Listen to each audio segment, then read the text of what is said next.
first time ni Bianan mga kaibigan, magtanim ng kalabasa sa tulong ni Uncle Tani, yung panday namin mga kaibigan. Siya po yung nag-encourage kay Papa na magtanim ng kalabasa kasi malaki ang income kaysa sa mais mga kaibigan, na grabe ang gasto mo tapos maliit lang yung income kasi nang doon lahat sa trabahante ang pera. Binabayad mo lang sa trabahante mo, wala na higot pang. Tapos malaki ang babayaran sa sa mais mga kaibigan kasi double purpose, ang daming kailangan sa mais. Pero ito mga kaibigan, kukunin mo lang, hindi mo na ipatuyo, binta kaagad mga kaibigan kapag naka-harvest. So ganito na ang itsura dito sa umahan ni Papa, kalabasa na siya. Yes. So yan, medyo dagom pa siya mga kaibigan, kaya ganito yung kuha ng camera natin. So ayan ngayon ang ginawa nila Papa is magkapon. Yung puputulin mga kaibigan ang asa naman ang kuhaon. Ito mga kaibigan ba, mga udlot. Dapitan ang kailangan kuhaon. Chang. Kanang tumoy Chang. Gulayo na to. So kadtura gali dapat katong taas nga, kadtura jud ang original ingon ang kultani. Ang kailangan di mo kapunon. Dili ang mga sanga. Hala, grabe Grabe, ang lawak. Amo ining kawag ito ni. Oh, ito kung ano ko na. Mayroon ko tong asin sa habis ito. Ayan, pero kung pagara pawag ito mo man asin sa tong ilaw, pakawagan nila. Kaning tao di area. Ito isa nila kao mo. Kani amo ipasabot ni Uncle Tani nga dili na hilabtan ning mga sanga. Dili na. Gali amo gali. Naasa kay siya taman. Sakini si. Di maka-area harbison tani. So dabi ang kalabasa. Ipigo mo ni tani yang i. ito kani dong. Tinga mo bay dahon na north man. Oo. Dire. Kana bi? Initan? Dili sanga na kain. Di man Ganyan daw mga kaibigan magkapon. Dire. Oo, na di sa abi. Kana kailangan kunin ang tumoy. Kasi alam ni Tantan mga kaibigan, anak to ni Uncle Tani. Kasi alam niya kasi nga sumasama siya sa kanyang papa. So tinuruan ni Uncle Tani si Papa mga kaibigan na dapat kapag magkapon, yung original lang na mother, yung kung tatlo ang mother sa isang puno mga kaibigan na original, yun yung kukunan ng yung yung unsay Tagalog sa tumoy. Yung udlot mga kaibigan, yun lang ang kukunin. Pero yung mga sanga nila na baby, hindi na daw po. So dito kami ngayon, ito yung gagawin namin. So, naman mo taman, Chang? Gigang kislang ato. Ha? Diha pa mo? Diri na. Nasi Jibo man nagyaw-yaw raman lagi na. Wanyagi ko nang iya. So hinahanap ni Tantan mga kaibigan ang mother ng yung original na kukunan ng alam ni Tantan mga kaibigan. Udlot na kay na. Klaro man gud ang udlotan kay bata pa So dito tayo. Hanap tayo dito. Ito ay si Mother of the Earth kasi siya yung mataas. Ito dito. Ito yung si Mother, tapos ayan pa yung isa kasi dalawa ang nagtubo. Duha kana tano. Ayan, dalawa dito. Isa, dalawa lang yung tumubo. Tapos itong mga bago na seedling, yan na yung mga baby niya. Hindi na yan kailangan kunin. So natapos na daw sila Papa dito banda. Ayan, napakalawak mga kaibigan. Ito yung hindi ko nagawa sa aking farm mga kaibigan, kasi wala tayong financing. Ayan, ang lawak ng farm ni Papa mga kaibigan ng kalabasa. Sana all na lang Tito, taro nga kay Tito ay kapag alis-alis da Tito. Makapun kay nimuhang dili bagay kapunon. Si Iman din mga kaibigan, alam din niya kasi tinuturuan din niya nila Uncle Tani, sinasama yan. Si Papa nagtudling sa sa pangpang mga kaibigan para yung mga damo hindi magbubuhay. Hindi yung mga damo. Ayan, original yan Tan. Para pang na yan mga kaibigan, yung bunga na. Ayan, si Tantan. Ang bilis ni Tantan mga kaibigan. Ayan Tan, isa. Okay. Ang ganda, hindi siya maano mga kaibigan, hindi mo kailangan ng maraming tauhan. Pwede ikaw lang as exercise mo na itong kalabasa kasi kapag mais mga kaibigan, ang daming kailangan na tao lalong-lalo na kapag magsurko, magtudling, magdaro, magtanim, ang laki ng gastos. Tapos pag actual na mga kaibigan na i-harvest na siya, nako, ibibigay mo na lang sa mga tauhan mo yung pera mo kasi nga na short budget ka na kasi ang daming kailangan tapos maliit lang yung income. So sana pagpalain si Papa, pagpalain si Bianan mga kaibigan sa kanyang desisyon na ito na ikalabasa niya mga kaibigan. Maliit lang ang gastos.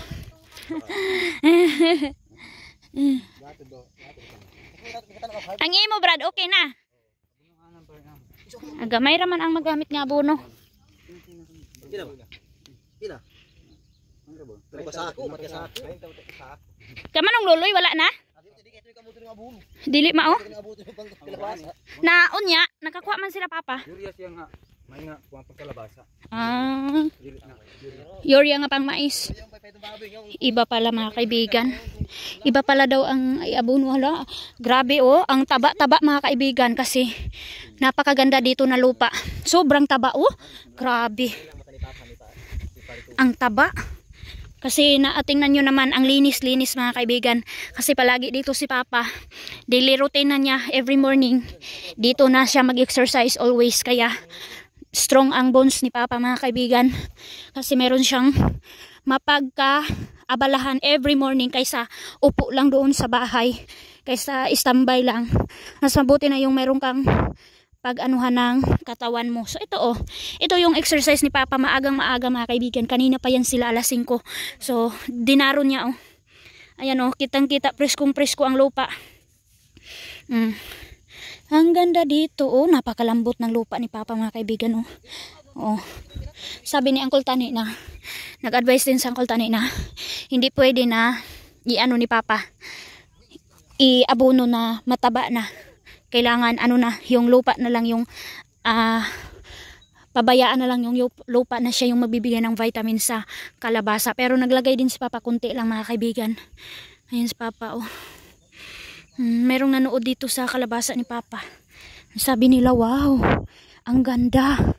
Si Ate Maninay, ito na ang ganap sa ano ate, sa kalabasa ni Papa. Sa Ate Maninay mo ang naka-update dito. Ngayon pa lang po ako naka-update. So, ito na ang ganap. Grabe ang bagay din si Papa mga kaibigan magkalabasa kasi napakalawak ito na lupa. Oh. Doon kay Ate Hak mga kaibigan. Ate Hak, yung nag-farm po doon kay Ate Hak si Uncle Tani kasi hindi na nakaya ni Papa ng financing or hindi na niya kaya ng seeds sa kalabasa.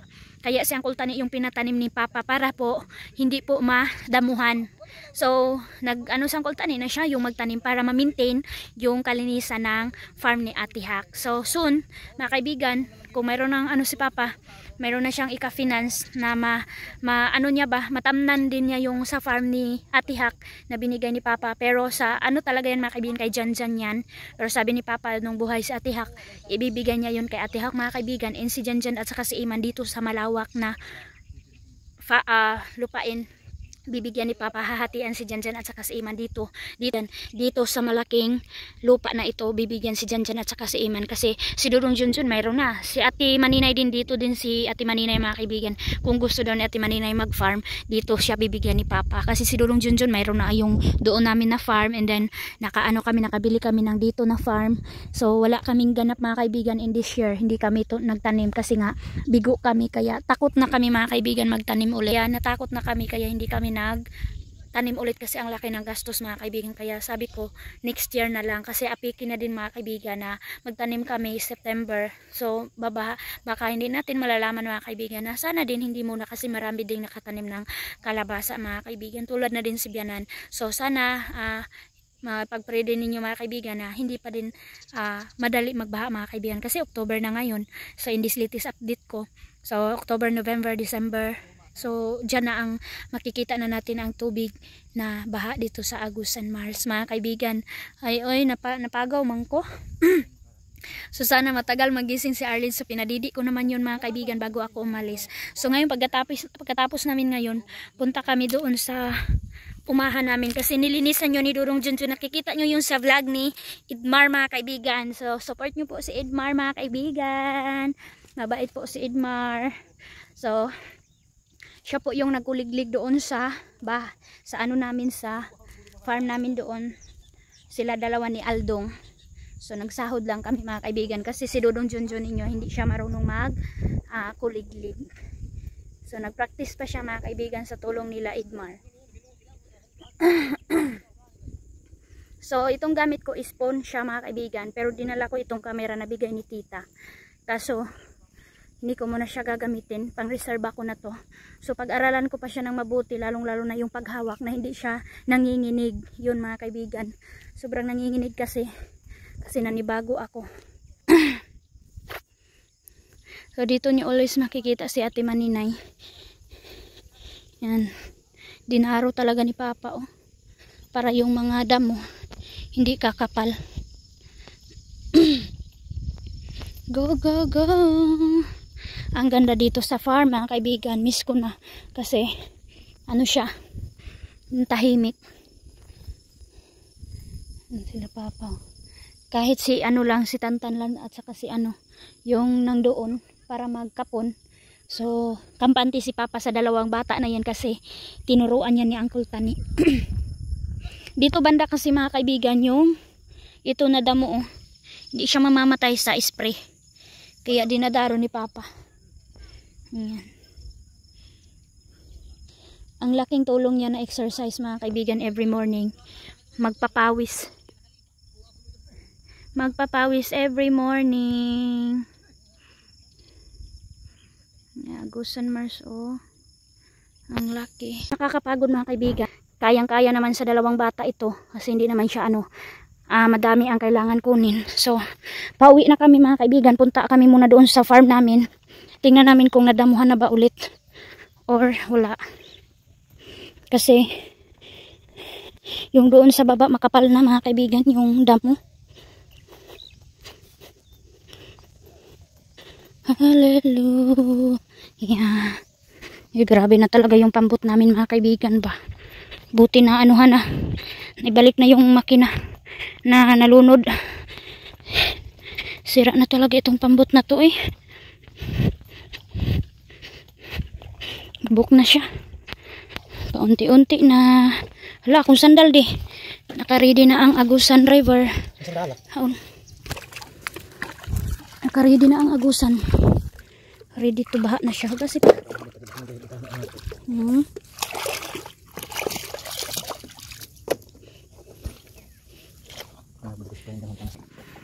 tingnan namin yung kinuliglig nila Aldong at saka ni Edmar yung farm namin doon.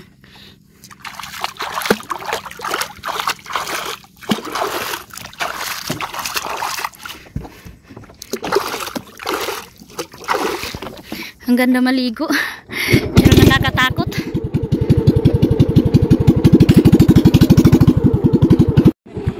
Ha? Dito na kami sa yung pangalawa naming farm. Grabe ang damo di oy. Dari sa Pangpang. Dapat talaga ma-sprayhan na to. Kailangan namin mag-spray. Baka maano di. Basta na itunok. Jesus ko Lord. Hala uy. Ang damo.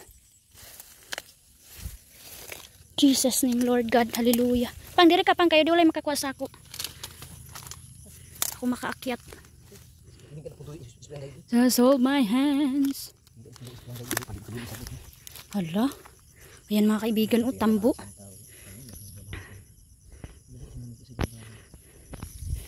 Ito mga kaibigan ito ang sayang din mga kaibigan kasi palagi ka naglagay ng nag-i-spray ka, nagkuliglig ka, tapos hindi mo natamnan, tapos ilang day, ilang month ganito na balik ulit ang damo.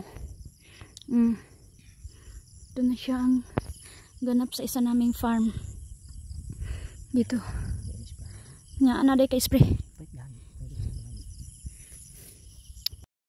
So yan mga kaibigan, kailangan na namin umuwi, baka nagising na yun si Arlene. So dalawang area na naman ang dapat ko kailangan pagbigyan ng panahon para ma-sprayhan. Tama niya! Nasulod ko sa bangag. Gay.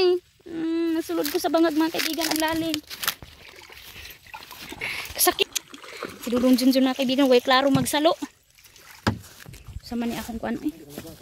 Nanguha kami ng kangkong para sa baboy namin. Magkuha ta ka. Adubuhon na to. Magluto ko. Ako may magluto. Kaya si Pap. Mag-adobo ako ngayon mga kaibigan ng kangkong. Ako magluto. Kasi wala kaming ulam na. Kasakit na. Naglagom di oy. Lagom na akong tail oh. Sama ni siya eh. Sakit. Ito na dito na kami oh.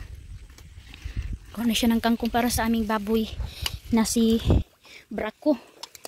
Ang kangkong sa agusang Mars. Ay, Diyos ko Lord. Binitay ko yung ano ko. Binitay ko yung tail ko mga kaibigan. Baka kainin ng karpa. Kakatakot. Ayan. Ang tataba.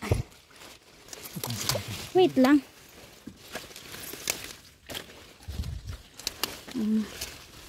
Ang taba mga kaibigan.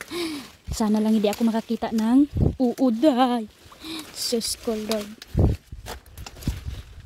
Grabe mga kaibigan. Ang tataba ng kangkong. Yes, sa mga followers ko na nagsabi na pakainin mo ng kangkong. Opo. Ito po, nangunguha po kami ng kangkong. Pang snack ng baboy namin. Katipid na tayo sa tahop, sa feeds. Wala na imo diha. Gay, baba. Anong pa oh? Libre lang ang kangkong, walang bayad. Dito banda mga kaibigan. Mataba dito. Ito tayo banda. Dito ka pam. Anuhin mo to. Mag-adobo lagi ko ani. Dinay puti di oh. Mag-adobo ko ani. Na oh. Puti lagi ha oh. Abante, abante. Ano? Oh my God. Oh my God. Ay. Adobo tayo nito mga kaibigan. Mayroong puti oh. Nasaag. Ayan. Yes. Mayroong puti na kangkong. Ikakainin ng karpa.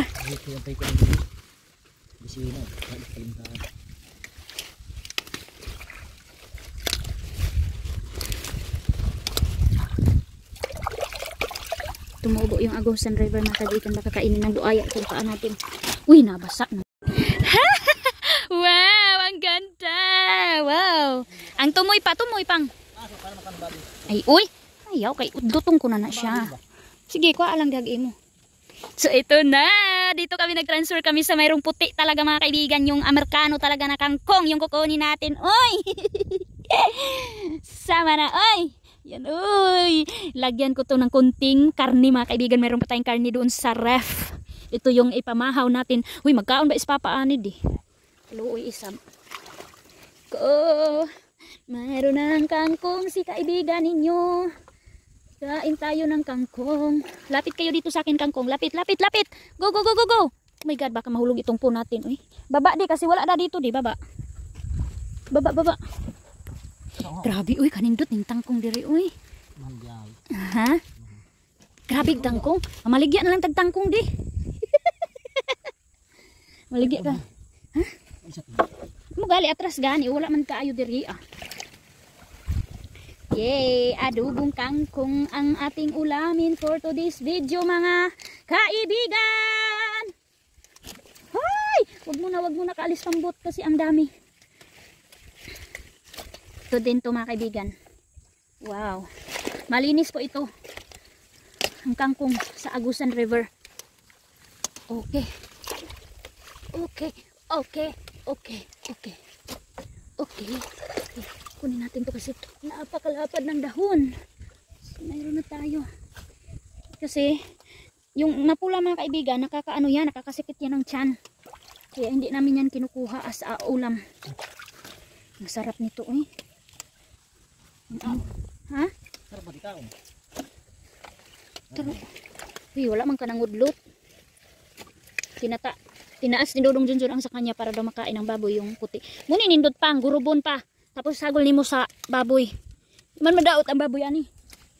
Mama manggali mo man ibahog namo dito Loreto. Pinuhon lang nimo pagka-slice. Oo. Saan kayong harot ka? Oh, dili na uy. Marabag lutuon nimo kung gagmay. Di na, diretso na pinuhon ka diyo pagka-slice kay para pag ab sa baboy. Makaon niya tanan. Hapil ang tahop. Baba ta. Di na ba?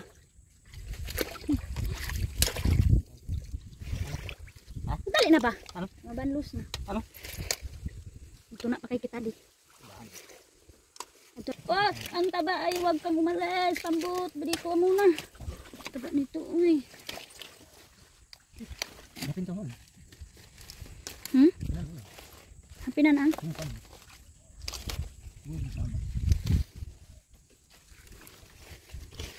Kahapon.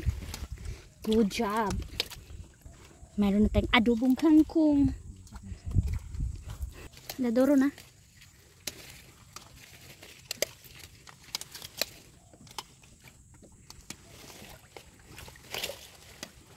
Tara, marami na di. Init na ako ng.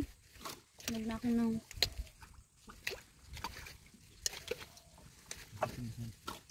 Diyawi na basta ni matang kong balita. Ish, ano ba ini ka sulbad ka na mo sa una. Kapalit may gamit sa eskwelahan. Kuan maligya mig tangkong. Ay lang sa tindog. Ngita tag kuan bayar kuan mamalitay da sa lapas ipos nato ni. So ayan mga kaibigan kasi kawawa naman si Papa kung ito yung uulamin ni Papa mga kaibigan. No? Sobrang tigas. Kaya ngayon, magluto ako ng kangkong, lagyan ko ng konting karne. Dito na lang ako sa bahay nila mama. So dito natin ilalagay yung, kailangan natin anuhin itong mga dahon. So mabilis lang naman ito maluto mga kaibigan. Tamang-tama, wala pa dito si Papa. Para naman nakakain si Papa. Uy. Mabigat yung trabaho mga kaibigan ni Papa. Magamit tayo ng gunting kasi tago kaayo eh. Hoy! Isda? Wa pa ba? Magkuha lang ta ani para sa isda nya. Magkuan ta adobo ta para sa karne. Base na, pwede na aron makuan. Gani, nalimta na kagabi eh. Suda lagi. Na kay gikan ra ko sa balay nga karne, isar ka tupper gamay ra. Minsan inday daw mga kaibigan kagabi. Naghintay kami mga kaibigan ng kagabi nagluto kami ng adobong karne. Kumain na kami mga kaibigan, nalimutan namin sila yoyo pagbigay. And then kulang din mga kaibigan kasi kunti lang yung ano namin karne doon sa bahay. Hinati-hati ko na kasi yun. Ay nanibaw pala si Yoyo. So tingnan natin itong dahon niya mga kaibigan kung mayroon bang bang uod. So last ko kain ito mga kaibigan, yung kami nila Ate Maninay, yung nag-vlog kami nila Ate Maninay, dito kami sa likod ng bahay nanguha mga kaibigan, yung kasama pa namin si Ate Hat. Yun, yung pag-vlog namin na kumain kami ng kangkong, nagkaano yun sa Ate Maninay, nagkaigit-igit yun sa Ate Maninay dahil sa kangkong mga kaibigan kasi ang daming kinain niya, sa sobrang gustong-gusto niya itong kangkong. So ganyanin natin mga kaibigan yung dahon, baka mayroong mga insekto na uod. So malambot naman ito mga kaibigan, itong ano niya Kaya kahit isama pa natin ito. Sarap na kainin ito mga kaibigan. Ay, gising na si Arlene. Gising na si Arlene ninyo. Buti, nakauwi na kami agad. Hindi na natin ito mga kaibigan. Sobrang laki na yan. Masakit na yan kainin. Hindi kinainan ng uod.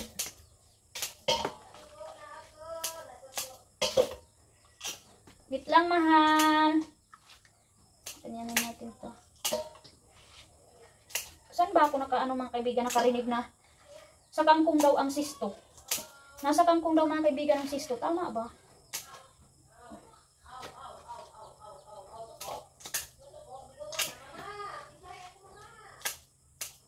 Minsan lang naman kami nagluluto nitong kangkong mga kaibigan. Kahit maraming kangkong dito, minsan lang kami nagluluto. Hindi namin inaano always mga kaibigan kasi yung iba sumasakit ang tiyan. Tapos panay poop mga kaibigan. Nakakaano kasi ito, nakaka-release ito ng pagkain. Kapag lalong-lalo na kapag hindi ka sanay, sumakasakit talaga ang tiyan mo mga kaibigan. Parang si Ate Maninay mga kaibigan, pinakain si Kuya Khalid nitong kangkong. Tapos sumakit ang tiyan ni Kuya. Yata yun. Tapos hindi na mga kaibigan, hindi siguro inayos ni Kuya pag-usap. Yung pagmuya mga kaibigan, kaya ang lumabas is kangkong lang. Nabanggit yun ni Ate Maninay. Kailangan talaga, hindi siya, mga kaibigan, dapat tamang-tamang lambot yung pagkaluto nitong kangkong. Kasi kapag hindi, naku, sasakit talaga yung tiyan mo. Mag-iwan ako kunti nito para sa, baka daw mayroong sinabaw si Yoyo. Karon may irong isda. So, mayroon tayong mailagay sa isda ni Yoyo. So, bilisan na natin to kasi iyak na si Arlene. And si Dodong Junjun ninyo na inutusan ko siya na magkuha siya ng damit ko mga kaibigan. Kasi dito muna kami sa bahay nila mama kahit brown out kasi si Papa walang makaluto sa kain nila.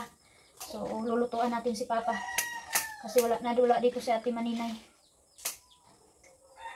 Kasi kapag dito yun sa Ate Maninay mga kaibigan, siya yung magluluto kay Papa. Si Mama, paalis si Mama ngayon mga kaibigan kasi hinulugan siya ni Ate Maninay pang bigas nila. Kasi wala nang bigas si Mama mga kaibigan. Buti mayroon naman doon sa bahay kaya binigyan namin sila Mama dito. Yung sinabi ko sa inyo na yung bigay ni Tita, yun yung dinala ko dito mga kaibigan. Kasi dito din kami kumain kaya walang problema mga kaibigan kung sino yung maubusan sa amin. Talaga kami, bigayan kami. Doon magkuha si Mama doon sa akin. Kung ako ang wala, kukuha ako dito mga kaibigan. Si Dudong Junjun ang kukuha. So finish na tayo. Ito yung iwan natin para sa isda. Kasi gusto daw niyan Tinday din lagay sa isda.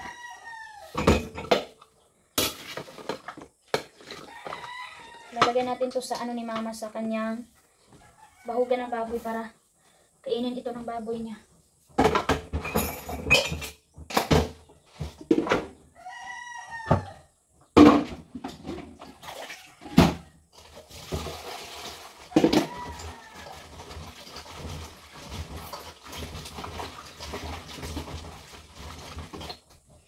Lagyan natin ng asin mga kaibigan.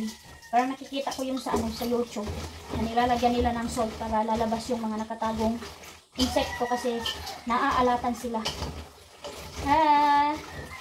Luto tayo ng kangkong. Wala naman mga kaibigan kasi malinis talaga itong kangkong na to.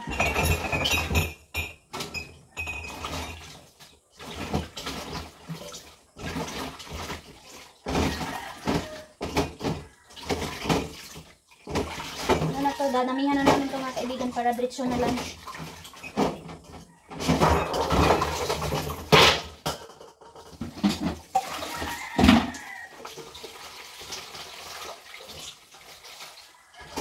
Gasa na lang natin ulit.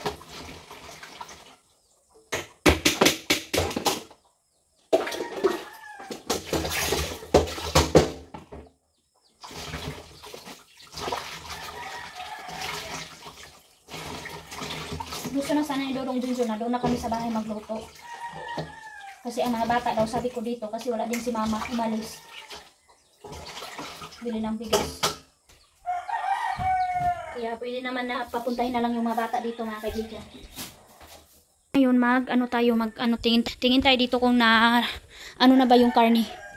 Ayan, nahilis na siya mga kaibigan. Hala, uy.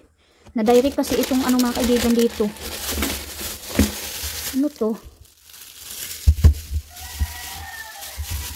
Karne ba to mga kaibigan? Hindi kasi napasok sa ito yung, sabi ko, ito yung paa na tira mga kaibigan. Napakatigas nito na paa ng manok. So sobrang fresh talaga itong ulo ng baboy. Hindi na napasok sa cellophane. Naku, hindi pa talaga kaya mga kaibigan. Sobrang Kaya buksan na lang yan para mabilis mag-evaporate ang freezer. So tingnan natin to, to? Karne ba to, So, tabi muna natin itong kangkong. Ito muna yung natin. Parang manok to mga kaibigan. Ay, manok. Manok ito. So, ito yung natin, ilalagay natin sa manok. Ay, manok siya mga kaibigan. So, wala tayong ibang choice. Ito yung ilalagay natin kasi napakatigas pa ng napakatigas pa ng karne. Manok maniti. Gahi pa man kay ang karni kanina lang wala im choice. Uy, gahi pud na, day. Nga manok? Oo, Ano ba gahi ni? na. Kal ni? Murag kal na at tiguang na gikan Katong- na gabaw. Ayan na, nakalinis na tayo ng katawan natin mga kaibigan habang inano pa tinadtad pa ni Dorong Junjun yung hinati-hati pa ni Dorong Junjun yung paa ng baboy and nandun siya sa baba nag ano mga kaibigan nagpakulo or nilatan niya muna yung paa ng baboy para maging malambot mga kaibigan. So si Arlene Santinda yung nagbantay. Uy, kasayang mga kaibigan eh. Burn out pa naman. Imbis na nag ano ako. Wala pa si Yoyo te? Wah! Kaali, dali na makapaniin. Tapos nagpakarga siya mga kaibigan ka Mami Inday. Kaalis. Karga siya kay Mami. So yun na mga kaibigan, dito ako nag-adobo na ako ng chicken with kangkong. Nilagyan ko na lang mga kaibigan kasi tagal pa yung ano, yung karning baboy kaya kain na ako and si Papa din. So ito na lang yung ilalagay namin sa adobong karni. And si Auntie Inday, magluto din si Auntie Inday ng tilapia na sinabaw para mayroon tayong mamayain. Magkilaw daw kami. Yes! Ang daming ulam. Daming ulam for today's video. Kapag walang ulam talaga. Pag marami. Karning baboy.